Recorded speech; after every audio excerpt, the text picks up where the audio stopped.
All right. I think in theory I'm live. I have no idea. So if any of you are in the chat, if you'll just throw me a note and say, hey, you can hear me, or any of those things, that would probably be ideal for me.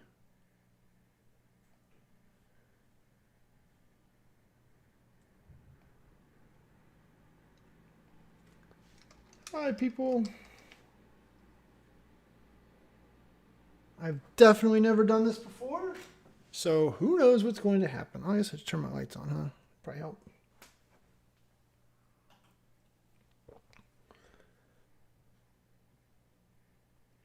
All right. Does it sound good? I mean, does it sound like normal, happy audio?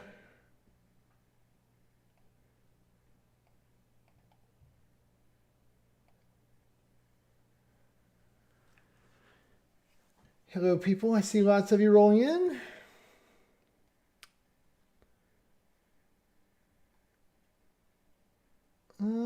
Let's play Stump the Shane. No, let's play Give Shane Softballs. All right. So audio sounds okay. It does sound good. Thank you. All right.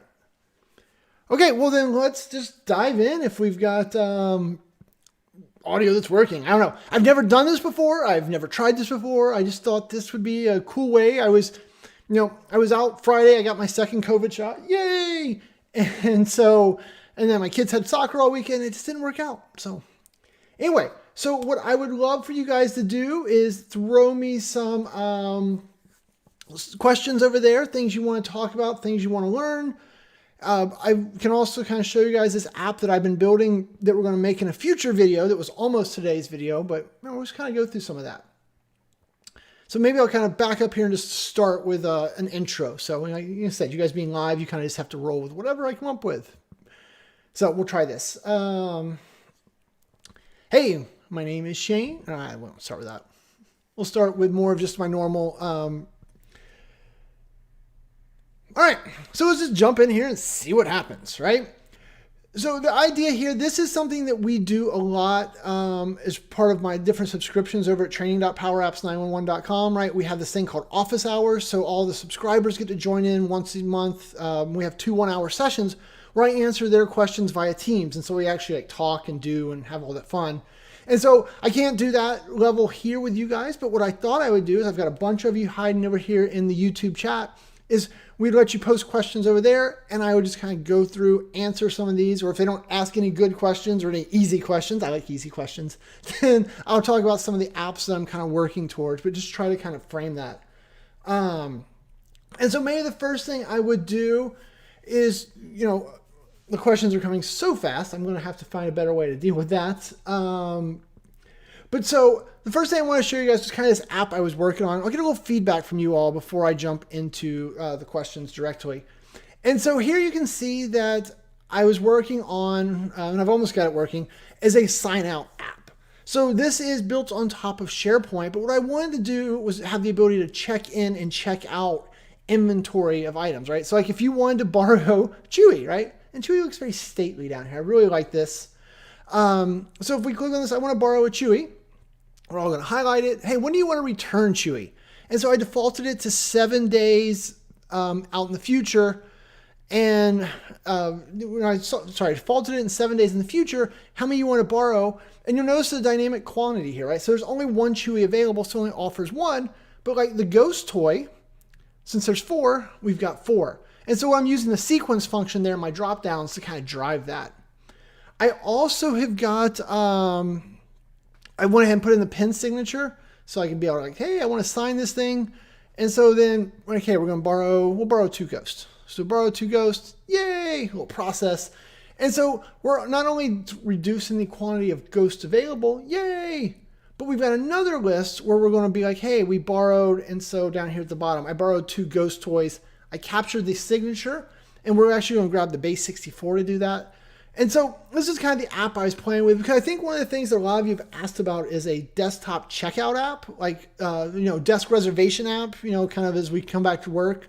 And so I thought this was another step in that direction, right? We've talked about printing, we've talked about like the visual controls. So I thought this was another step in that direction as we do it. So, And I'm going to say that thankfully Daniel LeMay has jumped in chat and has been grabbing me some of these questions because you guys are blowing me up, which is awesome. But I realize now that I will not be able to keep up on that on my own. So, the first question Daniel pulled out, is there a workaround for delegation and searching text, not using starts with? So the short answer is no. But what we know is that, like, if we come over here, I should have already had it. We'll just use this app. So a new app in here, a new screen. And so when you're in a screen here, right, and we'll throw a gallery control. Where's my galleries? We're over here, gallery vertical. And then we'll just add another SharePoint data source. So search for SharePoint again. And then we'll pull in our good friend employees because I don't want to pull anything else different. But delegation is one of the hardest things that we do, right? Daniel and I just got off interviewing someone new who, we're pretty excited that we interviewed. But, delegation is one of those questions we always kind of harp on, like, hey, how well do you know what's going on with this? And so one of the things that you probably know is if you use the search function against a SharePoint list, so search employees where, how about the CEO is in the column, is in the title column. Title. Don't worry, Power Apps. I'll do this for you. Oh, I didn't close my parentheses. Okay. I'll take the blame for that. So then we have the title column here. So this is not delegable, right? It will find the answer. It found that Nicola is the one that does that. So it is doing a full text search of that column, but because you get the blue line, it is not delegable. So unfortunately, with SharePoint as your data source, there is no way to get around this. The search function will never delegate. So you'll always be limited to the number of results that come back. The challenge though is that if you use other data sources, so I'm thinking about like the Dataverse or SQL, search is delegable in those cases. So you have some options there. But what you can do that is delegable here, which I don't think is what the question asker wanted, but this is kind of what we have, is you can say, I want to filter employees. And then what do I want to do? I want to filter where, use the starts with function. And so starts with CEO. And then, oh, I did it again. And then, wait, I did that backwards. So this is the column, so it would be the title column. So our title starts with CE. And so then that should return Nicola's record. That is delegable. So interestingly enough, SharePoint supports starts with is delegable. So as long as you don't mind searching from the first character, kind of the starting portion, that is possible. But those are really your two options with SharePoint and doing full text search, unfortunately. So lots of fun there. Let's see, another question. How to automate list permissions. For every new user, I have to grant permissions individually for the app and 6 data files. Ugh! Yes. So there's a couple of different ways that you can think about that. One of them is, remember with your Power Apps that when you are sharing the app, so if we go to share one of my apps here, and we wait patiently apparently, right? So the downside, I can't edit out all this stuff for you guys. But as this loads, maybe, if it ever loads. All right, let's cancel, try again. Please try again. Go, go, go, go, go. All right, well, this is one that works well. When you go to share an app, you can share it with security groups also. So we normally think of sharing it with people. So you can share it with Azure Active Directory security groups. So if you had those set up ahead of time, so maybe you just have a Azure Active Directory group set up for all your apps and you share with that group, then when you onboard a new person, you could just put them in the group and they would automatically get access. So that would work. And then depending on where your data is, you could probably also tie your data. So like if it was a SharePoint data source, you could tie your SharePoint data into using those Azure Active Directory security groups also. And that would give you the ability to, make it a little easier. So that's probably where I would direct you. Technically, we could probably write a flow or a Power Automate that went and set a bunch of permissions. I've never done that, but that would be possible. And I'm also really just annoyed that I can't share an app right now. Apparently I broke the internet by streaming. So if you guys are having a bad Monday, it's now officially my fault because I can't even share a Power App. Let's see, another question from Daniel. All right, so struggling with data URI binary for uploading pics via Power Apps. Yeah, so let's go over to Flow real quick. So we'll open Flow. And one of the things that I'd use is, I have a flow over here, and I think I call it Easy Upload. I believe it is, right here. So there's Easy Upload. So this is my flow that uses that technique that we invented a while back around uploading files straight to SharePoint, right?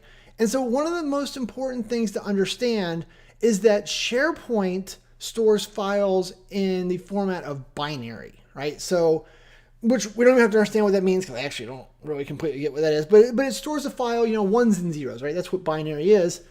But Power Apps and most of the rest of the world works in images that are in the base64 format. And so what happens is when we're over in Power Apps, we use the JSON function to grab the image and we convert it to base64, or we get it, not convert it, but we get its base64 representation, right? That's all the A's and B's and 1s and 2s and 3s that make up the file.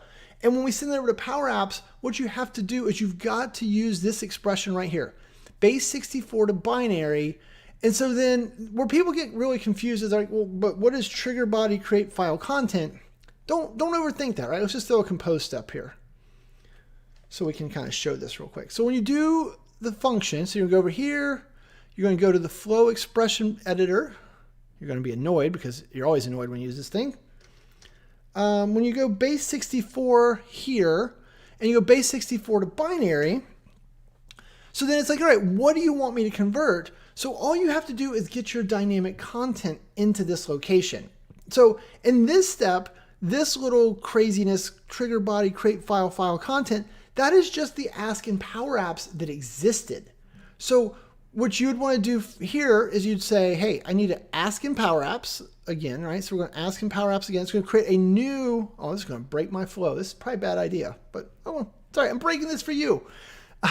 So now you can see there's an ask in Power Apps called compose inputs. So that's where I want the user to pass me the base64. So you're going to say expression, and you're going to then go back over here, base64 to binary. You will do this. And then if you just kind of click out of there, that'll go away. And now put your cursor back between the two parentheses, go to dynamic content, and then put compose inputs. And you can see that it wrote that whole trigger body, compose inputs, bloody thing for you. It'll do all the hard work. So this is something I didn't show in that original video because I didn't really realize how that would work. But now that works that way. And that's it. That will convert the file, and now you use that as the file content, and SharePoint will create the file. So that is a great question. All right. Let's see.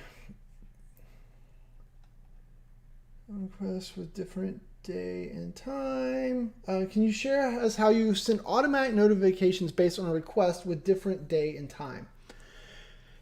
I don't exactly follow that question, but what I think that you're asking is, I'm going to go with, let's see, do not save that because I broke that, is what I'm imagining you're asking is you have some type of scheduled flow, right? You want the ability to schedule a flow and have it on a periodic set go and do something, right? So we did this in one of our previous videos. I'm hoping that right here I'm going to see it. So here's an example of one, right? So we edit this flow. So what I do is I use a reoccurrence trigger. So I say, hey, every morning at 8 a.m., right? Or every hour, or every 30 minutes, or once a month, or the end of the month, whatever it is, Flow, wake up. Yay, Flow's awake. Once Flow's awake, then I go to my data source. So like in the case of our approvals video, we went to our SharePoint list and we said, hey, SharePoint list, give me all the items that are past due, right? All the approvals that haven't been done. Daniel did not approve my expense report, and man, I want my $4. I need Daniel to approve that. So what do? We say, get me all those. So we would write a SharePoint get items or whatever your data source is, right? It doesn't have to be SharePoint. I'm teaching a SharePoint class like live in a couple weeks, next week, I don't know, real soon. And so my brain's in very much a SharePoint mode, right? But we'd be like, hey, filter query, right? Write an OData query. It says, give me all the items where the status is not approved and the approval date is passed. And so then when you've got all of those, now you can loop through those. You can say for every one of those items, so it can apply to each, then we would say, all right, send an email to the person with a notification. So then that would be how you would do it, right? You would have to do that type of thought process there. But that's what I think you're asking with that question. So if that's what you're asked, then hopefully I answered it. But if not, well, then I will attempt to try again. I see one real quick on the bottom of the chat that was easy for me. It seems that the not equal sign, right? So over here on the SharePoint side, it said filter. So if we want to filter everything but Nicole, right? We could say we want to filter where title not equal to CEO. And so that is not delegable. I mean, right, we're getting results because delegation, my list is small, but that is not a delegable query. Unfortunately, there is no way to do not equals in a delegable manner. So what I've had to do before, which was not beautiful, but I basically had to do the opposite. I had to say filter title equals, let's see. So we did this, but we said title equals truck driver, or, title equals, I think it's nap takers, what Chewy's title is. And so I went through and wrote all of the opposites. Oh, good guess. So that is not ideal, especially in large data sets, but that was one way that I worked around that problem one time. So hopefully that helps, Jeff.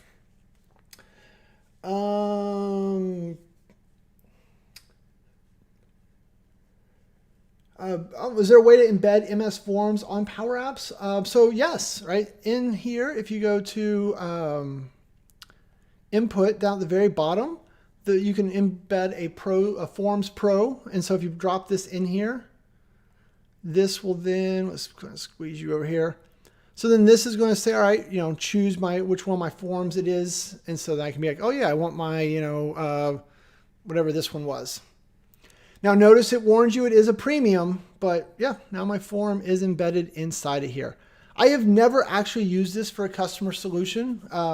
Typically what we do is we have Microsoft Forms that are, how would I explain this? We use Microsoft Forms as like a public way to get information, and then we route it through Flow, put it into our data source, and then interact with the data inside of Power Apps. Like one of our customers, they were doing onboarding for their new customers, and they needed to collect all this information and get them into the process, and then their whole experience once they were a customer was going to be managed inside of Power Apps, but we had to get them there. So what we did was we put a form out there that they could fill out. So they send them a link to the form, they put in their name, their company, all the info that we needed from them.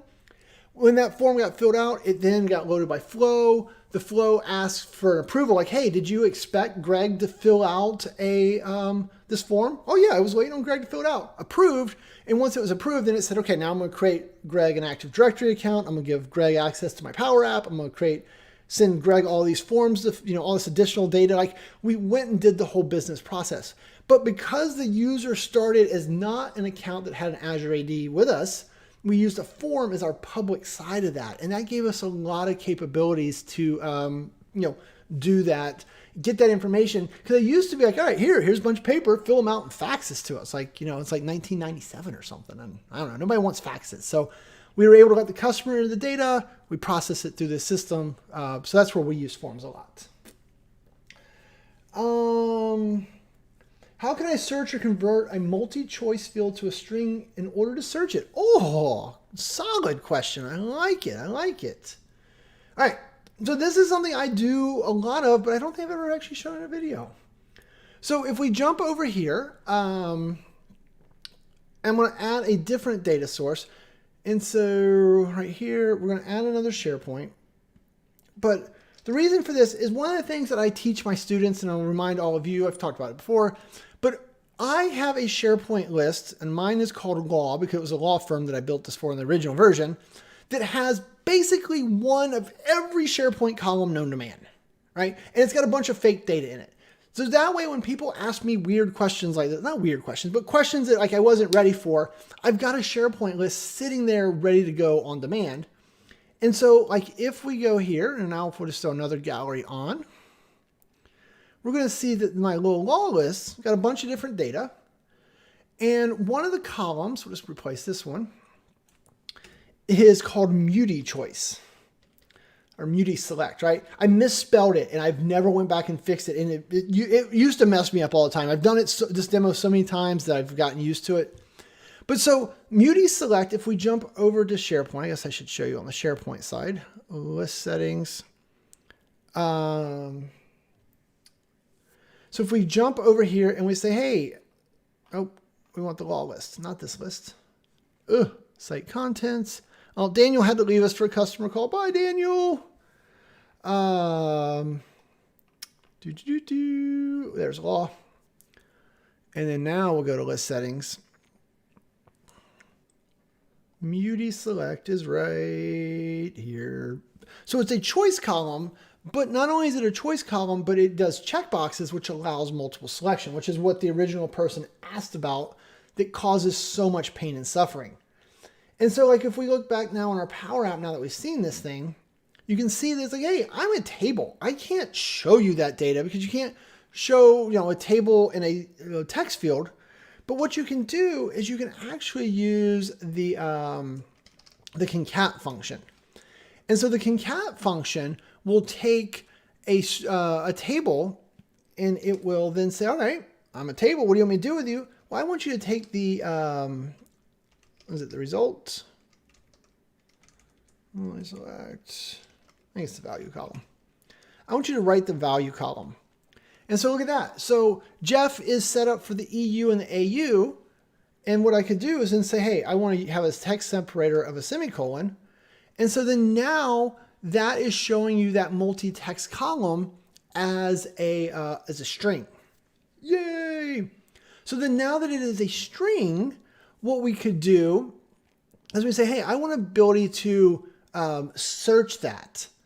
So what we'll do is we'll say concat that. And we can just say, hey, I want to know is AU, right? Good old Australia. Is Australia in that? And so then now you can see that, yes, Jeff has Australia in his data set. Chewy does not. Jennifer does not. Greg does. So that is kind of how I think about that particular problem, right? So I'm using concat to turn a table of data into a string. And then once I've got that string, I'm using the in operator to go through and do that. So that would be one way to think about, doing something like that. And this is a good skill set to have, right? Is knowing to use concat. Anytime you want to take table to text, you go to concat. And what if you want to go the other way? What if you have, EU, AU, US, right? And you want to turn that string into a table. So how do we do that? You would actually use the split operator, right? So I think if we do this and then we say, I want to split on that. Oh, I didn't close it. So then this would create a single column table. All right, so we'll just put that in a drop down, or we'll put it in its own gallery. Easy enough. So you can see it. So then we'll just say, hey, you put that right here. And so then now you get EU, AU, and US. So being able to move back and forth between a string and a table, right? It's really just about split and concat most of the times. So good, solid question there. All right, let's do another one here. I'm going to run out of questions since Daniel had to leave me. In Dataverse for Teams, is there a way to use lookup fields to make one-to-one records? Example, an employee list linked to Table 2 of the employee certifications and Table 3 for performance reuse. Yes. So this is something. So this is on the Dataverse side. I'm trying to think of where I've got a good example set of this data. So let's go over there. Let's go here. Let's go to data. Let's go to tables.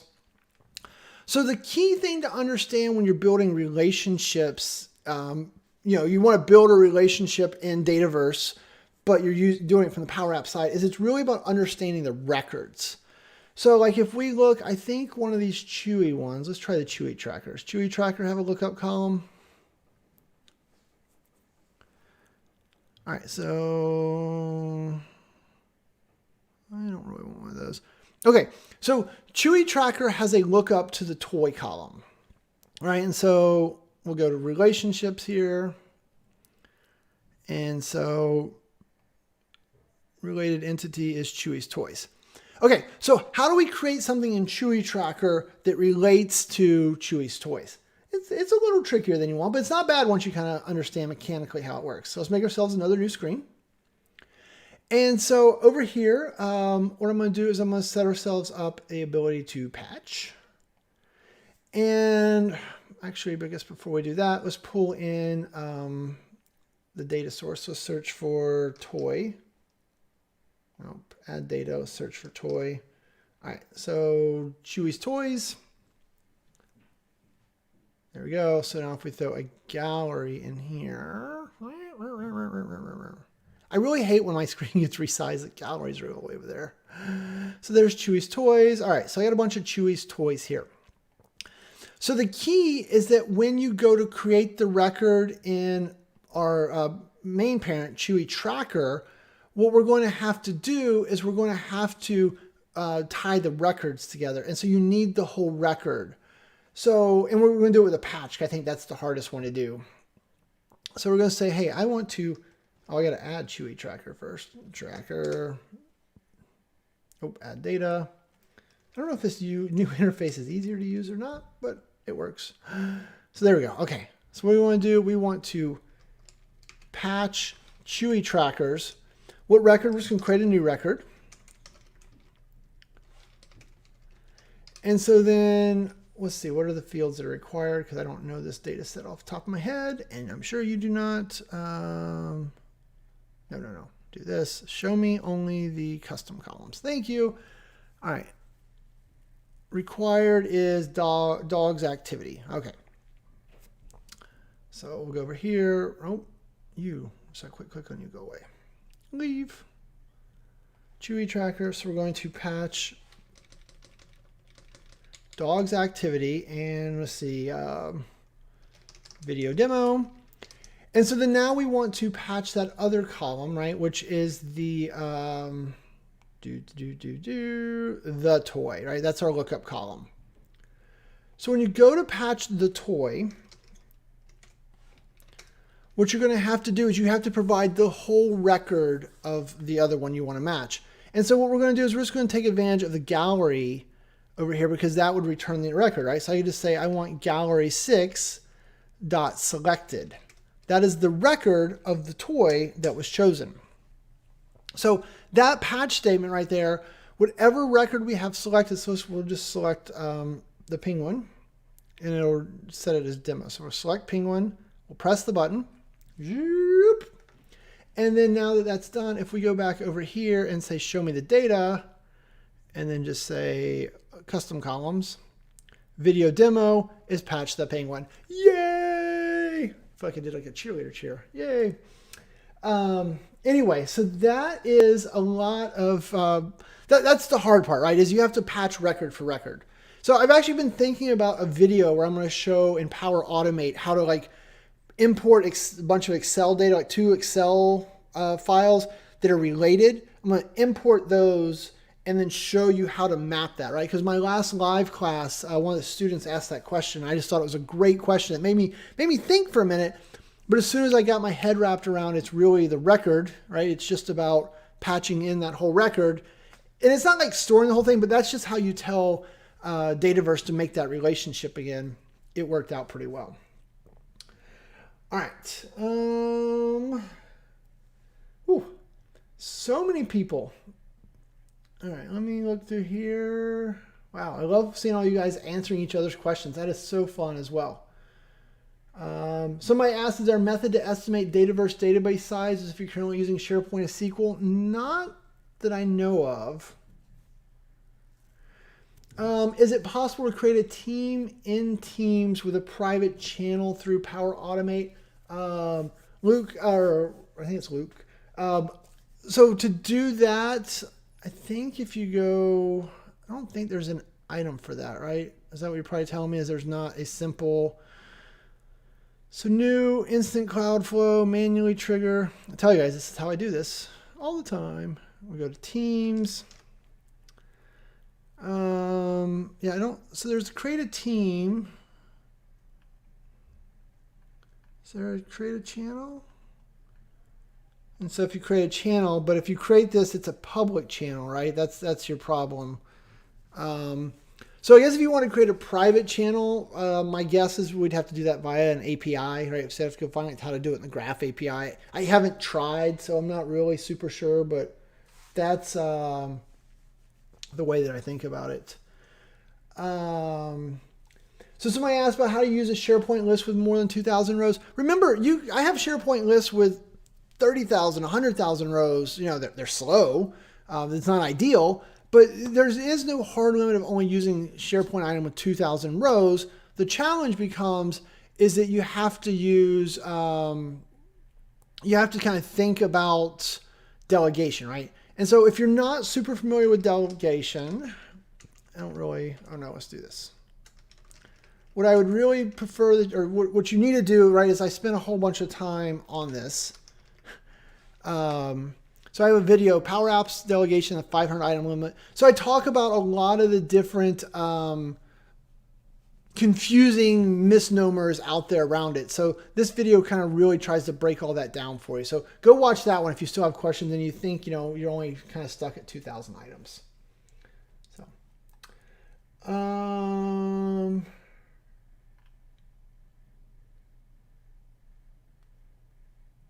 So is there a way to refresh the database when an external API post method is called? I don't know. I don't know the answer to that one.